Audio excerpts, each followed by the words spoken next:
Elena Calleja, psicóloga clínica, experta en inteligencia emocional e influencer, con cerca de 20.000 suscriptores en redes sociales o más incluso, un rostro que muchos seguimos, que muchos apreciamos y que valoramos un montón los consejos que nos das en el día a día para mejorar nuestra salud mental y nuestra salud emocional. Muchísimas gracias por atendernos y por responder a nuestras preguntas. Gracias a vosotros, es un placer. Lo primero que te quiero preguntar, Elena, para saber en qué terreno nos movemos, es si son sinónimas las expresiones salud emocional y salud mental. Porque a veces, hablando de salud emocional o de salud mental, las utilizamos casi de forma indistinta y tal vez tienen matices diferentes, porque no es lo mismo hablar, por ejemplo, de una enfermedad mental que de heridas emocionales, tal vez. ¿Podríamos ponerlos en el mismo nivel para empezar después a ahondar en el tema? Claro. Bueno, digamos que están muy unidas, pero en efecto hay matices que hay que saber separar y que hacen diferencias bastante claves, sobre todo a la hora de tratar con el paciente. Cuando hablamos de salud mental, lo que hablamos es de todo lo que engloba la parte de enfermedad y la parte de salud. Entonces, no solo hablamos de las cosas cotidianas más sencillas de todo el mundo de la mente y del cuerpo, sino nos vamos a cositas más específicas. Cuando hablamos de salud emocional, es la salud de las emociones. La salud de las emociones puede derivar o no puede derivar en una salud mental mayor o menor.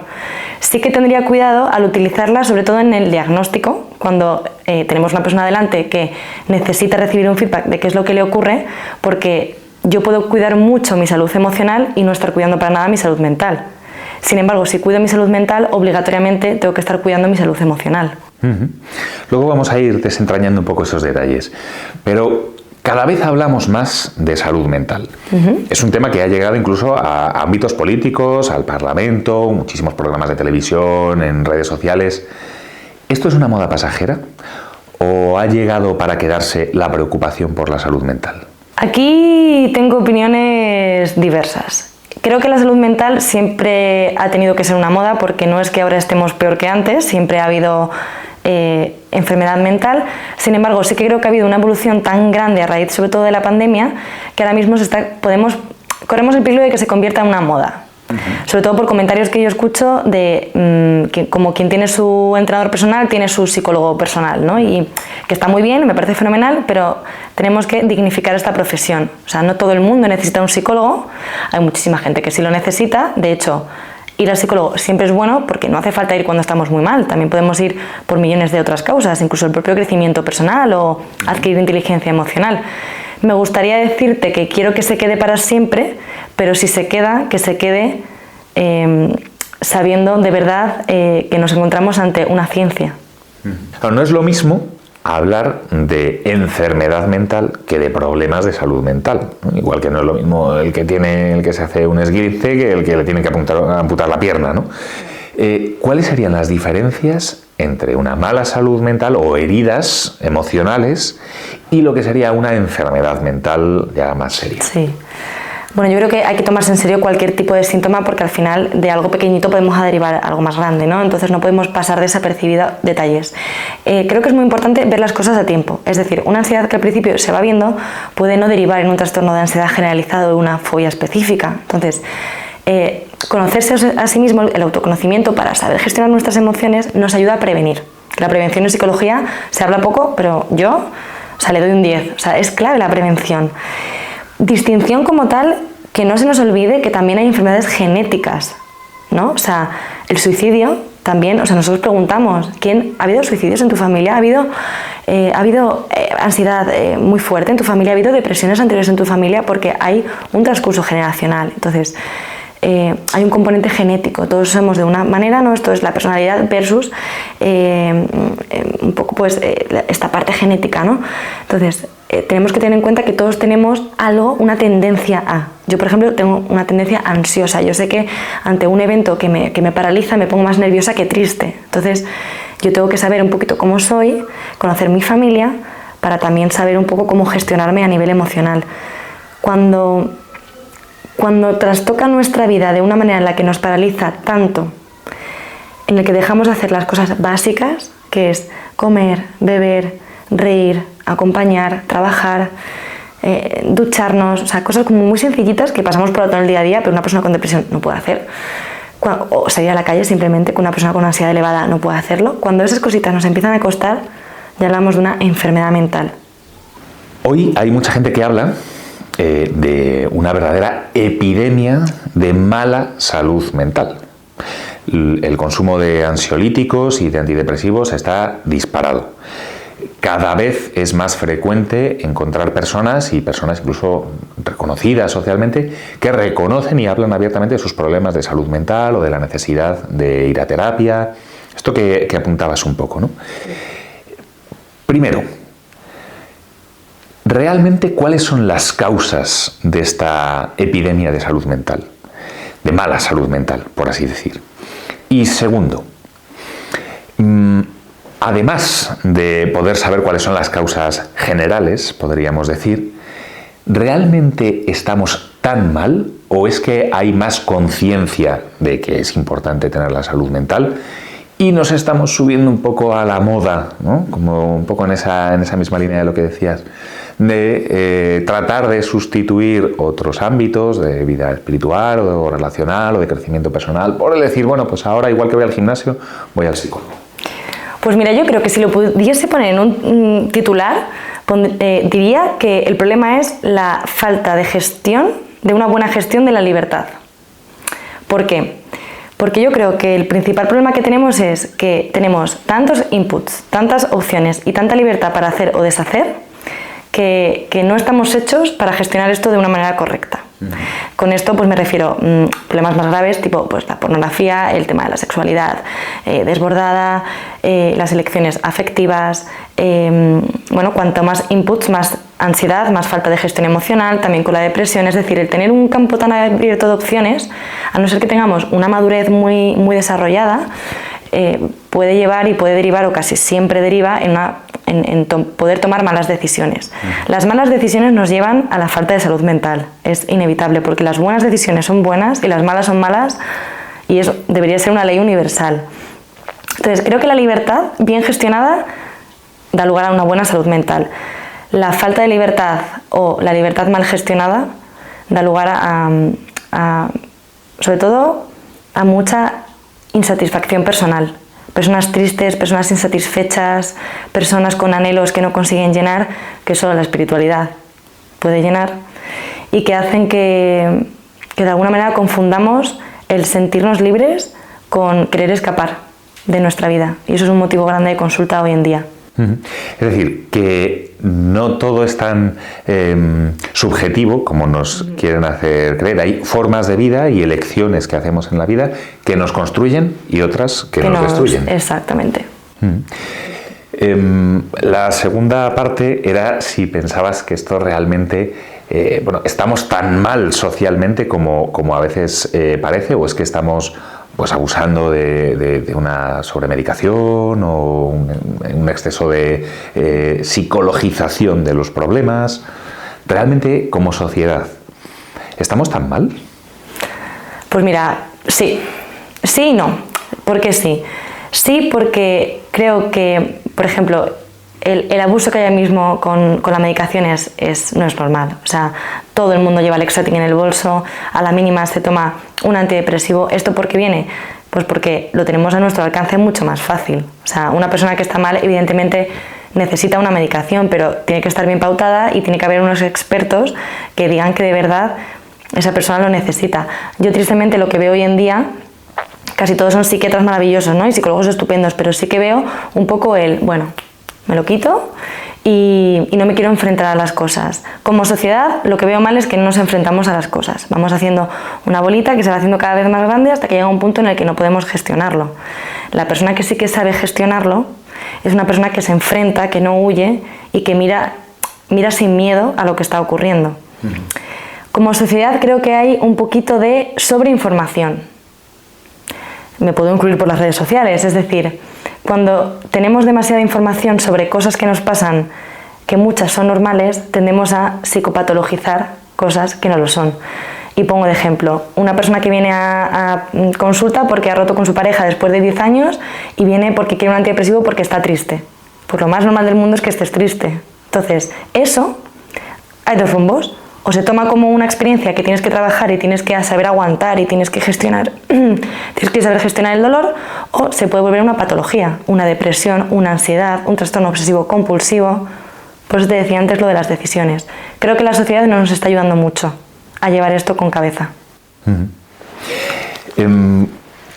Una de las principales causas, según decís los psicólogos, para los malos o un mal desarrollo de nuestra salud mental y emocional, son las heridas afectivas, ¿no? Las heridas afectivas que todos en alguna manera tenemos, algunas vienen de la infancia, otras por las decisiones que vamos tomando en el día a día.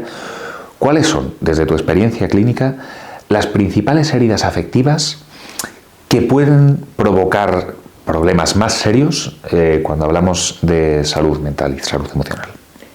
Las heridas afectivas son un poco como el núcleo de todo lo que engloba las conductas patológicas que tenemos como adultos. Vienen sobre todo de la infancia, es verdad, pero tienes razón que de mayores también podemos desarrollarlas y renovarlas, ¿no? Como digo yo. Sí que es verdad que, sobre todo de pequeñitos, yo creo que hay dos heridas que sí que pueden destrozar a una persona, que son la herida de abandono y la herida de rechazo. ¿Por qué? Porque cuando somos pequeñitos nosotros no entendemos bien el mundo ni las relaciones sociales. Lo que a lo mejor para un niño es que su padre, o sea, a lo mejor un padre pues se va de casa porque tiene muchísimo que trabajar y apenas está con él. Ese niño lo va a interpretar como un abandono de su padre, entonces va a crecer con un miedo y se va a convertir en un adulto con X características que cómo se van a desarrollar en la afectividad de adulto, con sus parejas, con compañeros de trabajo, sobre todo en el amor, es donde más se ve el reflejo, ¿no? De ahí pasamos al apego evitativo, apego ansioso.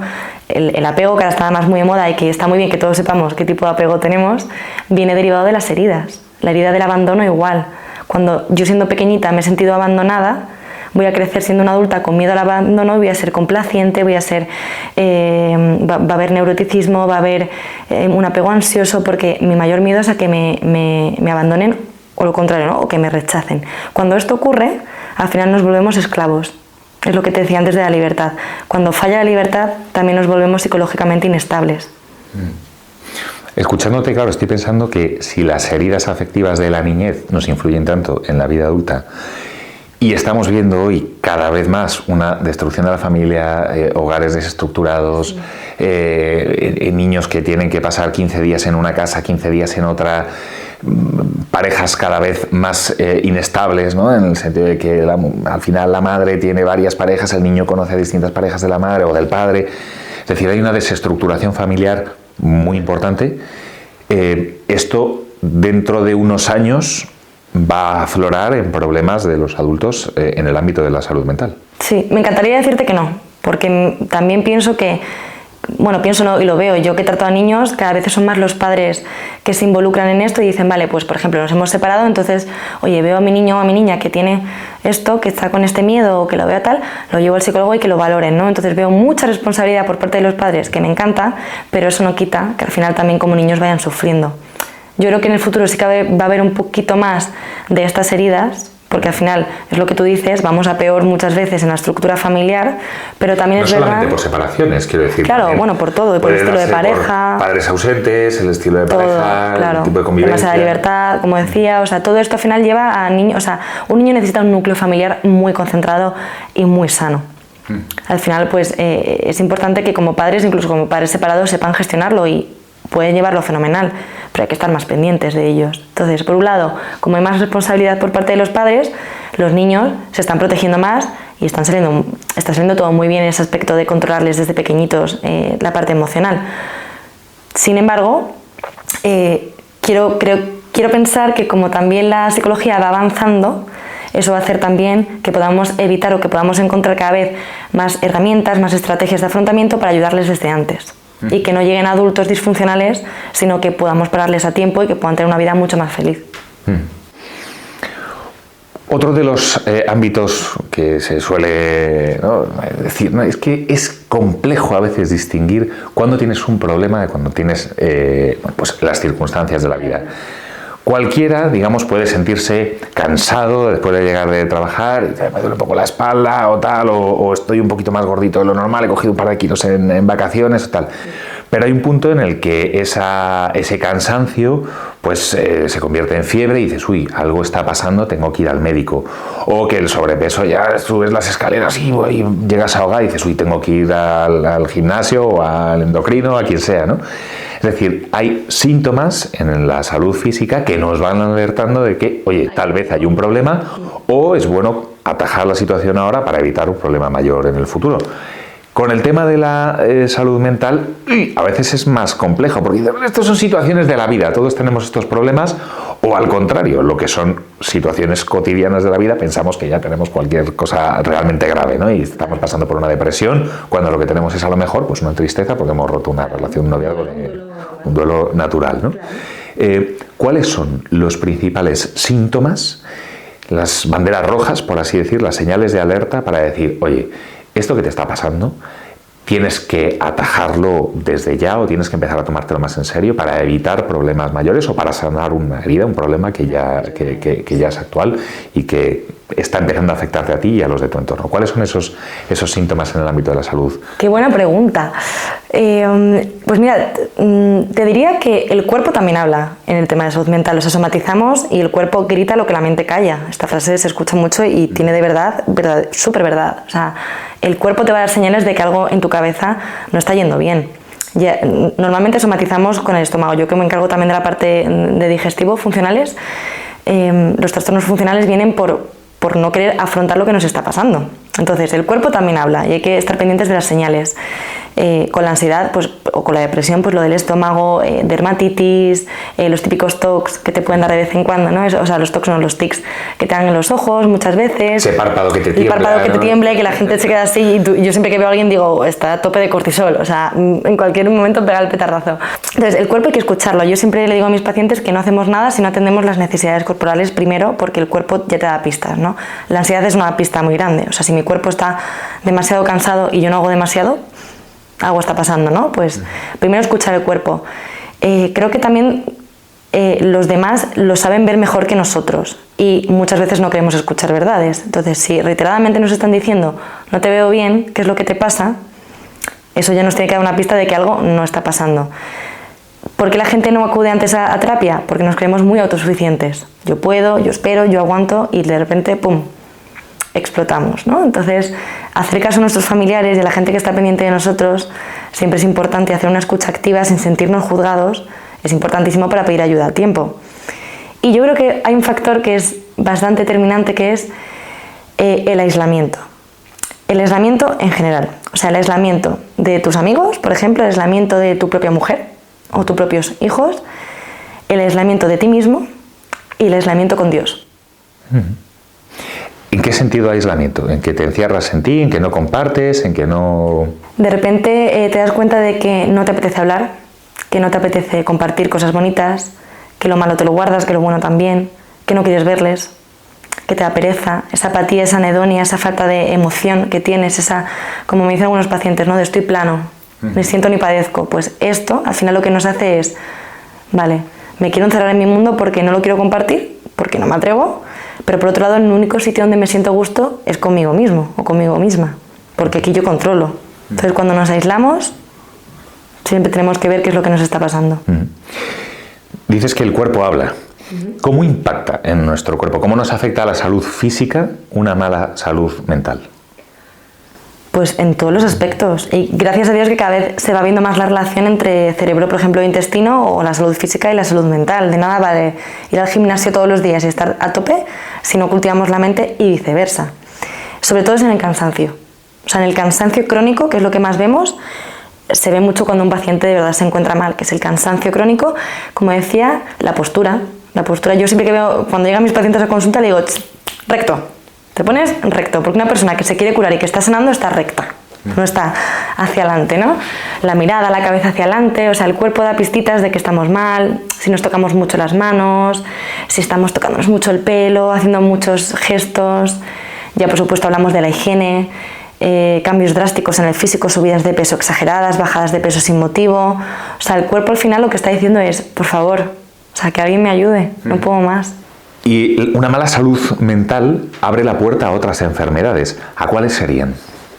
Pues mira, más frecuentes, digamos, sí, ¿no? se están descubriendo, bueno, ahora mismo que hay un equipo de investigación brutal, ya por fin con el tema de salud mental y cuerpo, están viendo que, por ejemplo, la fibromialgia es una de las enfermedades más características de salud mental, el cáncer también está siendo muy estudiado últimamente por especialistas muy buenos que están viendo que hay una relación también, cualquier trastorno somático de la ansiedad y sobre todo ansiedad generalizada, es muy importante.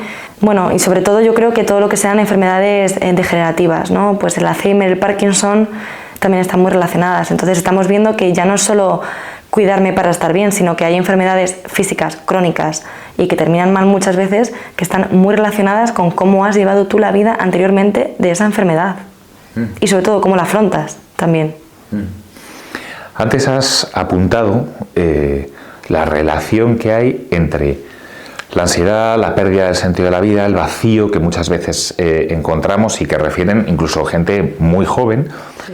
También es llamativo que otras enfermedades que tradicionalmente estaban asociadas a personas más mayores, por ejemplo el cáncer, vemos que hay una desviación hacia la izquierda, hacia edades cada vez más tempranas, en cáncer de colon, en cáncer de estómago, en cáncer de mama. Es decir, es llamativo, ¿no? que haya una cierta vía paralela entre ciertas enfermedades físicas, por así decir, una mala salud emocional y una mala salud mental. Y te pregunto, porque casi coincide en el tiempo, ¿impacta en ambas esferas, digamos, ¿no? La progresiva lejanía de Dios de las personas en nuestra sociedad? Es decir, el hecho de que la gente, no solamente la gente joven, también la gente joven, especialmente la gente joven, pero que en nuestra sociedad nos hayamos acostumbrado a vivir como si Dios no existiera en los últimos años, ¿tiene que ver con esa pérdida del sentido de la vida, una mala salud emocional y mental y una mala salud física? Por supuesto, sí, al 1000 por 1000. O sea, sin Dios no hay salud. Y digo salud porque ni salud mental ni salud física. O sea, una cosa es la salud mental y otra cosa es la espiritualidad, ¿no? Que además yo lo uno mucho, o sea, porque me parece importantísimo, por lo menos para los que somos cristianos, ¿no? Y tenemos a Dios como epicentro de nuestro día a día y de nuestra vida, ¿no? Yo puedo tener una salud mental maravillosa, puedo tener una salud física muy buena, estar sin enfermedad y aún así tener un sentimiento de vacío que me lleve a cosas muy difíciles. Tema de suicidio, que parece que es un tema tabú, pero hay que hablarlo. O sea, el suicidio, que es la pérdida del sentido de la vida, coincide con personas que se alejan de Dios. Las crisis también espirituales dan lugar a problemas mentales. ¿Por qué? Porque evidentemente sin Dios no somos nada, nos empeñemos como nos empeñemos. Estoy viendo, por ejemplo, ahora mismo en consulta una cosa que no me está gustando mucho y que intento atajar desde el principio, teniendo en cuenta que cada rol es diferente, ¿no? Que es demasiado ímpetu con la salud mental, ¿no? O sea, vale, enséñame a cómo cuidar mi mente, tú como que tú eres mi psicóloga, ¿no? Pero dejo de ir a misa, o ya rezo menos, porque claro, como estoy yo con mi salud mental, yo, y solo yo, con mis ejercicios, con mis herramientas, tal, y la gente se olvida de ir a Dios, que es el único que sana realmente. Entonces, esa distancia que comentaba antes, también con Dios, nos lleva no solo a una salud mala en general, sino a la pérdida del sentido de la vida, que no se me ocurre mayor castigo. La dimensión trascendente de la persona, sí, la estamos descuidando y se está descuidando también en el ámbito de la psicología y de la psiquiatría, más allá de algunos profesionales que os lo tomáis en serio y que además lo vivís, ¿no? Como es tu caso, ¿no? Que das testimonio abierto de tu fe sin ningún problema. Casi como si fuera un desdoro, o sea, algo que dices, hombre, yo soy psicólogo, soy psiquiatra, no puedo hablar de Dios, ¿no? No puedo hablar de la dimensión trascendente de la persona. Se está descuidando esa parte tan importante de la vida de la persona. Bueno, yo diría otro rotundo sí, pero tampoco quiero generalizar. Pero creo que sí, sobre todo por lo que yo estoy experimentando en mi consulta, y me explico. Cuando a mí me escriben, o sea, como me decías antes, yo expongo mi fe, hablo de Dios, incluso los retos de Psicocuaresma, es decir, no me escondo porque creo que cuando tienes algo maravilloso se comparte y genial, ¿no? Pero mucha gente que viene a consulta, por primera vez me dicen, mira, vengo a ti porque yo estaba encantada o encantado con mi otro terapeuta, pero no entendía que para mí Dios era importantísimo. Entonces todo lo que me decía era del yo, y yo lo hacía, pero llevo años en terapia y sigo mal, ¿no? Entonces a mí eso me hizo reflexionar y de ahí va un poco la tesis que estoy haciendo, ¿no? Del, oye, qué importante es que tu terapeuta entienda que hay algo mucho más grande que una sesión, que es Dios, y que es tu vida espiritual, tu vida trascendental, o sea, qué hay detrás de tus pensamientos negativos, qué hay detrás de tus creencias limitantes, qué hay detrás de tus heridas afectivas, algo más. Y es Dios, ¿no? Entonces, si descuidamos esa parte, da igual que hagamos 1000 talleres, da igual que vayamos a terapia 1000 veces. Lo más importante, que es lo que nos mantiene ilusionados, en pie y capaces de tener resiliencia, es Dios. Y sin eso, no hay salud mental. ¿Cuál sería el ámbito por simplificar, el ámbito del sacerdote y el ámbito del psicólogo? Hay que saber diferenciarlos mucho. Yo siempre digo que hay que tener los dos, evidentemente. El director espiritual también es un poco psicólogo, ¿no? Porque nos escucha todas nuestras dolencias, ¿no? Yo creo que, sobre todo, es que no podemos olvidar que la espiritualidad, yo uno la espiritualidad con la psicología, con la ciencia, ¿no? Y hago un match, ¿no? Pero sé cuáles son mis límites como terapeuta. No puedo dar consejos de cómo rezar, no puedo dar consejos de cómo acercarte a Dios, más que consejos que yo pueda dar desde mi experiencia. La dirección espiritual es importantísima porque estamos hablando con Jesús, digamos, ¿no? Estamos hablando con una persona que nos ayuda a entender por qué nos estamos alejando de lo más importante. Y yo, como terapeuta, lo que te ayudo es a acercarte a ti, mientras que tú acercas a Dios al proceso, ¿no? Entonces, igual que a lo mejor un director espiritual, a no ser que sea psicólogo, no podría dar X herramientas, porque es terreno a lo mejor un poquito pantanoso, yo tampoco me puedo meter en el terreno de esto te viene a ti bien para acercarte a Dios. Entonces, cada rol tiene que estar muy diferenciado y tenemos que trabajar en equipo, directores espirituales y psicólogos. Es decir, el sacerdote te acerca a Dios y el psicólogo te acerca a ti mismo para que... De la mano de Dios, para que te puedas acercar más a Dios y mantenerte en Dios. Esta pregunta va un poco, parece que puede ir con trampa o con retranca, pero nada más lejos de la verdad, sabiendo sobre todo que estoy hablando contigo, que expones muy claramente tu fe, ¿no? Pero parece que la salud mental se está convirtiendo en una especie de nuevo ídolo, en un tótem que si tú lo controlas, pues vas a conseguir tener el paraíso en la tierra, vas a poder disfrutar del cielo, de un cielo en la tierra, ¿no? Si controlas tu salud física y haces ejercicio no sé cuántas veces a la semana y comes tal y cual cosa, ¿no? Y controlas toda la parte física y además controlas y tienes herramientas para tener una buena salud mental y una buena salud emocional, pues entonces tu vida va a estar resuelta, ¿no? Y nos olvidamos de eso famoso del valle de lágrimas, ¿no? De que esto es un valle de lágrimas y que al final el sufrimiento forma parte de la vida, hay situaciones que te van a sobrevenir inesperadas y que tú no vas a poder gestionar. Estamos convirtiendo la salud mental en un nuevo ídolo, incluso muchos católicos. Dios. ¿Y cómo podemos darle la vuelta en caso de que sea así? Otra vez, rotundamente sí. Y me mojo porque yo ya me conocéis, ¿no? Sí, absolutamente sí. Sin cruz no hay salud mental. Sin cruz no hay salud mental. Hay una película que a mí me encanta, que es La cabaña, que hay una frase muy, muy buena que dice la sabiduría, ¿no? que explica un poquito queremos la promesa de una vida sin dolor y eso no es posible, ¿no? Entonces yo creo que precisamente esta frase me viene genial para esto, porque lo que queremos es ser eternamente felices, dichosos y tener todo perfecto y bajo control, y eso está muy lejos de un cristiano. Un cristiano es una persona revoltosa, es una persona con inquietudes, es una persona con tristezas, con pecados, con dramas incluso, pero porque la cruz, no podemos olvidarnos que la cruz es lo que nos acerca a Dios. Si yo me alejo de la cruz, me estoy alejando de Dios. Entonces la gente que se aleja de la cruz, que es esta, ¿no? Que quiere tener todo bajo control y que la salud mental la convierte en el pilar de su vida, inevitablemente se aleja de Dios. Pero ipso facto, porque al final lo está poniendo en distintos planos. Y es que no hay distintos planos en esto. ¿Cómo lo revertiría yo? A ver, es que desde pequeños la psicoeducación es clave, pero también a nivel adulto hay que tener más tolerancia a la frustración, más tolerancia al dolor, ver las cruces y ver las cosas buenas que nos traen cada cosa negativa. Yo, a modo de ejercicio, ¿no? Diría, los que estén viendo este vídeo, incluso vosotros, pensad dos cosas. Uno, ¿cómo sería vuestra vida si todo lo que vosotros queríais que pasase, pasara? No seríais ni la mitad de felices seguramente. Y segundo, o sea, menos mal que Dios, ¿no? Hace maravillas. Y luego, también me preguntaría, ¿por qué quiero ser yo autosuficiente? ¿Por qué yo supuestamente sé lo que mejor me viene? ¿no? Aquí ya siempre podemos sacar muchas cositas más, ¿no? Entonces, ¿cómo lo revertiría?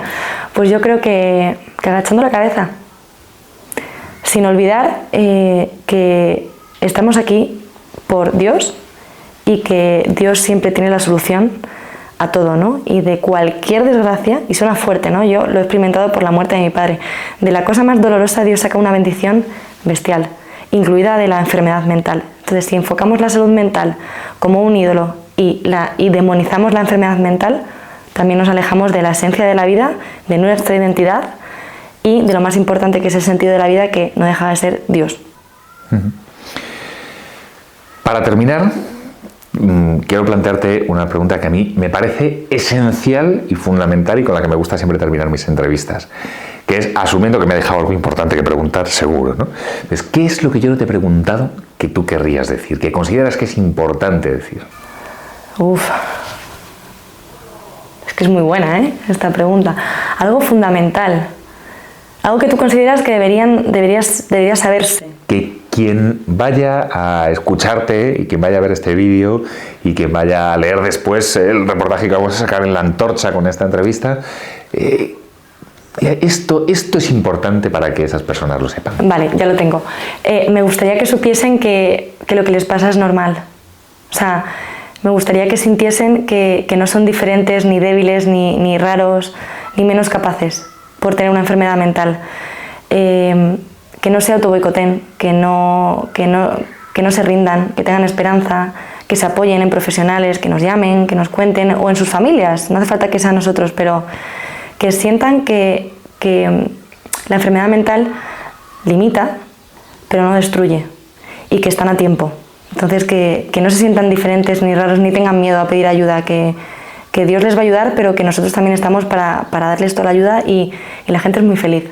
Incluso con una enfermedad mental grave, la gente es muy feliz. Entonces, jolín, si sentís que de verdad necesitáis un poquito de ayuda, pedidla, porque os garantizáis una vida llena de salud. Y cuando la perdemos nos damos cuenta de que es lo más importante. Elena Calleja, psicóloga clínica, experta en salud emocional y en inteligencia emocional, influencer con miles de seguidores. Es que voy a decir 20.000, pero sé que en cuanto la gente vaya a verlo ya vas a tener muchos más, porque es exponencial el crecimiento en redes sociales que tienes. Muchísimas gracias por responder. Gracias a ti. Espero que ayude todo lo posible. Y sobre todo por ayudar con tu trabajo, con tu labor divulgativa y también respondiendo a los medios de comunicación, por ayudar a tantas personas que no se conforman con ir tirando, que no nos conformamos con vivir al tran, sino con sobrevivir, quieren vivir. Vivir de verdad y a fondo. Así que muchas gracias. A vosotros.